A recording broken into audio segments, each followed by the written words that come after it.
I want to tell you a story today about an invention that changed the world and destroyed the company that created it. 1975, an engineer working for Kodak created the world's very first digital camera. By 2012, Kodak declared bankruptcy. What happened?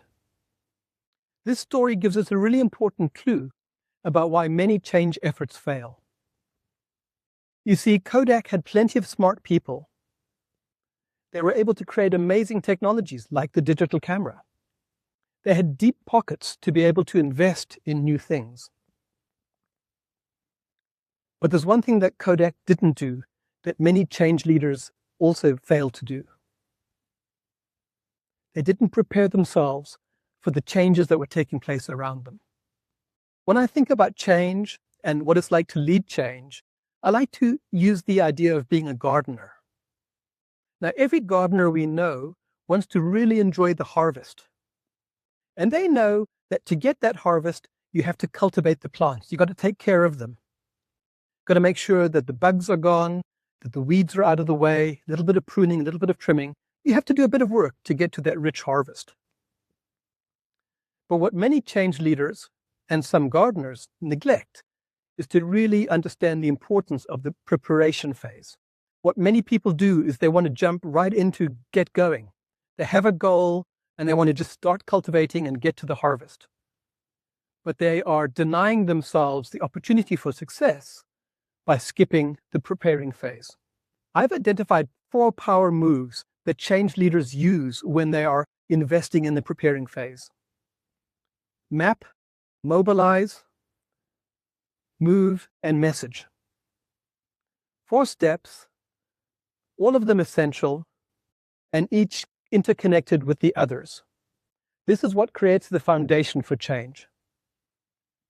But what really superpowers it is when you do this together. Getting a diverse group of people together. One person's going to talk about a trend that they're seeing that others aren't aware of. Somebody else is going to mention some data that's coming in about market conditions. And maybe the person who hardly ever speaks in a meeting brings and names an insight that changes your perspective on everything. So creating a context of change map as your beginning point helps you identify also who are our stakeholders and what we need to do to mobilize them. It helps us develop a realistic plan so we know that when we get started, when we start moving, we've got a much greater chance of being successful.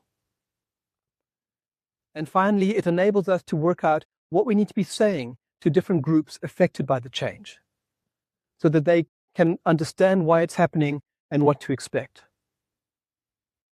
Putting all of this together, this shared visual that we have, it not only brings about shared understanding, but it begins the process of building shared commitment.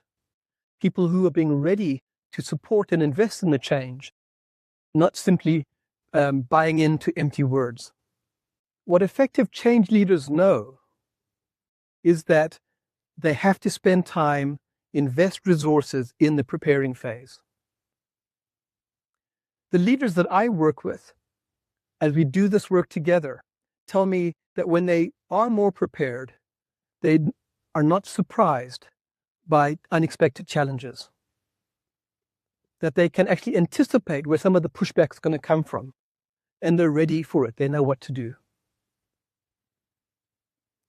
The mistake that Kodak made was to not take all the resources that they had and use it to pay attention to their changing landscape. They didn't prepare themselves for change. So as a change leader, you're going to face all of these phases of change: preparing, cultivating, and harvesting. But preparing is the one you don't want to skip. When you do all of these things, you're taking the steps to get change right from the start.